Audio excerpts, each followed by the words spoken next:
Dalam video ini saya nak kongsikan formula mudah bagaimana anda nak bina RM500,000 dalam bentuk emas sebelum bersara. Jika umur anda sekarang 30 tahun dan nak sasarkan bersara pada umur 60 tahun, anda mempunyai tempoh 30 tahun.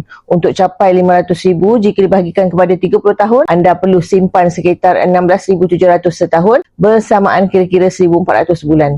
Namun, dengan emas, sebenarnya pendekatan berbeza. Harga emas meningkat secara purata sekitar 10% setahun. Dengan menyimpan sekitar 300 sebulan dalam bentuk emas, ditambah dengan kenaikan harga purata tersebut, nilai simpanan anda akan cecah lebih RM500,000 dalam masa tempoh 30 tahun. Selain itu, simpanan emas mengurangkan kebocoran duit kerana sifatnya sukar dibelanjakan. Dia akan jadi sejenis forced saving ataupun simpanan paksa.